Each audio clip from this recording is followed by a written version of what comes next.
How does a man worth over $1 billion end up living in a trailer park of Airstreams? That was Tony Hsieh.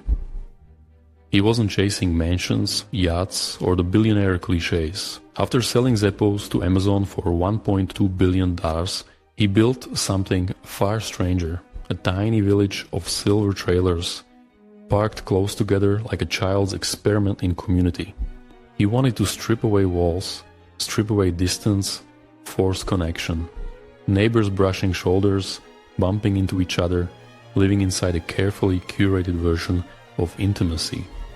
But what does it mean when the man who supposedly had it all chooses a life that from the outside looks like he has nothing?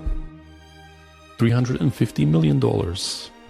Not on islands, not on jets, not even on policies. He poured it into broken down buildings in downtown Las Vegas. Tony's vision was bold, maybe insane. He wanted to re-engineer happiness by redesigning a city. His downtown project promised co-working hubs, art spaces, restaurants, housing. A physical ecosystem where creativity and joy would multiply. The way he saw it, cities were software, and all he had to do was rewrite the code. But walk those streets today and you'll see a different story. Empty storefronts, silent spaces, optimism frozen in concrete. What was it really? A stroke of genius ahead of its time? Or a dangerous experiment where real people became pawns in his SimCity dream? Tony Hsieh didn't just sell shoes, he sold joy. His company Zappos built its reputation on a radical idea: delivering happiness. Customer service wasn't just support, it was theater. Representatives were encouraged to stay on the phone for hours, chatting, listening, making people feel seen. Buying sneakers turned into a strangely human experience in an industry built on transactions. And it worked. Millions loved it. Investors loved it. It was the gospel of happiness, neatly packaged in a cardboard box with free shipping. But here's the paradox. If you can deliver happiness like a package, what happens when the founder himself can't sign for it? For Tony, relationships weren't random. They were something you could design. At Zappos events, people didn't just mingle. They wore badges with their personal core values printed on them.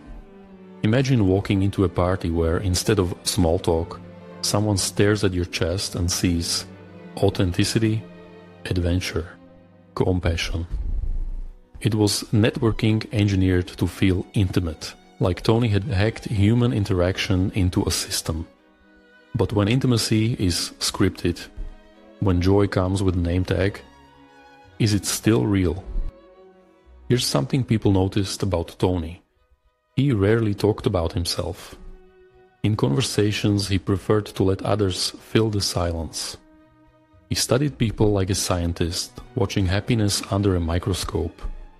Curious, detached, always listening but revealing almost nothing in return. Friends thought of him as generous, someone who gave space. But that same quiet often felt like distance, like the architect of joy was standing just outside his own design. And if he never stepped inside, what cracks were already forming at the edges? For years, Zappos wasn't just a company, it was a legend. A place where weirdness was mandatory and customer service felt more like improv theater than a call center. It worked, until the buyout. Amazon promised independence, but its culture of efficiency and scale began grinding against Tony's culture of play and freedom. The very thing that made Zappos magical started colliding with the machinery of corporate logic. What once felt like a utopia began to feel fragile. And when joy collides with scale, when play meets profit, which one survives? In his final years, happiness became chemical. Tony's houses filled with nitrous oxide canisters, the hiss of gas balloons replacing conversations. He inhaled euphoria, one breath at a time, chasing a shortcut to joy. But chemicals are brutal teachers. They give and they take. His death was tied to fire and suffocation, a dark mirror of the experiments he ran on himself, testing whether bliss could be engineered. And if happiness really could be engineered, why did Tony need chemicals just to feel it? Who surrounded Tony in his last days, friends or enablers? Reports paint a troubling picture. An inner circle of people who thrived on his generosity but never told him no. They encouraged the parties, the excess, the endless high. Intervention never came. Instead, he was met with affirmation, even as his body and mind began to fracture. To them, his decline was just another phase of the experiment. But can a happiness empire truly protect its founder, if everyone around him is invested in keeping the illusion alive? Jeff Bezos promised Zappos autonomy, but independence has limits. The quirk and chaos of Tony's culture, the goofy parades, the marathon customer calls, the mandatory weirdness, it all clashed with Amazon's silent, ruthless logic. To Amazon, joy was inefficiency. To Tony, efficiency was the death of joy. The collision wasn't loud, but it was corrosive. Piece by piece, his vision was chipped away. And what happens when frictionless happiness meets frictionless efficiency? Which one survives the impact? This was the man who once told employees to stay on the phone for as long as it took. 10 minutes? 2 hours? It didn't matter. As long as the customer felt connected. But near the end, Tony himself grew harder to reach. Conversations shrank. His words became fragmented, scattered. The architect of connection was pulling away, brick by brick, wall by wall, until the network he built couldn't reach him anymore. And if happiness depends on human connection, what happens when the man who built it all stops picking up the phone? Imagine walking into a billionaire's estate and finding alpacas roaming the yard like mascots of joy. That was Tony's world. For him, whimsy wasn't decoration, it was proof of life. A way to remind himself and everyone around him that delight could exist in the absurd, in the unexpected. Visitors described the sight as surreal, almost childlike. In those moments, the man who built empires seemed to be building a zoo for happiness itself. But can whimsical moments, alpacas grazing on manicured lawns, really cover up fractures that run far deeper? In crowded bars, Tony had a peculiar habit. He'd slip crisp $100 bills into strangers' pockets, then walk away smiling. It wasn't about the money, it was about the surprise. The jolt of connection when someone suddenly discovered a hidden gift. To Tony, generosity was theater. A way to turn chance encounters into fleeting magic. For a moment, everyone laughed, everyone felt touched, everyone belonged. Yet if connection can be purchased, if joy comes with a price tag, was it ever freely given at all? At one of Tony's parties, guests didn't just drink or dance. They wore badges with their core values printed in bold, like emotional name tags. It was classic Tony. Even joy was something to be organized, formatted, scaled. A system where people could display their essence like business cards. Guests went along with it, amused, intrigued, maybe even inspired. But beneath the playfulness, something felt staged. Intimacy reduced to a checklist. And what happens when authenticity itself gets engineered into performance? In his final years, Tony's house was covered in handwritten affirmations.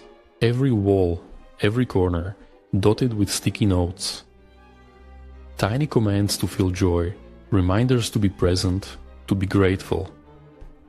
It was as if happiness could be summoned through sheer repetition. A mantra pasted on drywall. Friends found it touching at first, even inspiring. But the longer they looked, the more unsettling it became. When happiness is plastered across the walls, is there any left inside the man who wrote them? Step inside and you'd find the rooms glowing with candles, hundreds of them, flickering light everywhere, but almost no furniture to hold a life. The house looked alive, illuminated, but sit in it for a while and you'd feel the absence, light without warmth, beauty without comfort. It was a perfect metaphor for Tony himself, luminous to others, yet strangely cold to inhabit. What does it mean when you build light for everyone else, but none for yourself? His story echoes an ancient script, a Greek tragedy, where hubris wears the mask of generosity. Tony believed happiness could be optimized, engineered like logistics, delivered like packages, frictionless joy available on demand. But in chasing that dream, he stripped happiness of the very thing that makes it real, the struggle, the imperfection, the pain that gives it meaning. He turned joy into a product, and in the process, hollowed it out. Can happiness ever be delivered, or can it only be lived with all its messiness intact? Tony proved to the world that happiness could be packaged. Every Zappos box, every quirky phone call with customer service carried that spark of delight. For millions of people, it worked. But in his own life, that package never arrived. The myth unraveled in fire and silence. What looked like a success story became a paradox. The man who made others smile couldn't find a reason to smile himself. He built happiness for millions. But why couldn't he ever build it for... He built happiness for millions, yet could never unwrap it for himself. A man consumed by the very dream he gave away. And maybe that's the haunting question his life leaves us with. Can joy be delivered, or must it be earned in the messy human struggle he tried so hard to eliminate? If this story moved you, subscribe for more. Share your thoughts below. I want to hear from you. Do you think happiness can ever be engineered, or is it something we can only stumble into, imperfect and fleeting? And if you're ready for another story of joy built on tragedy, my last video unravels the dark truth about Barbie's creator and how he lost everything to the very dream he gave the world.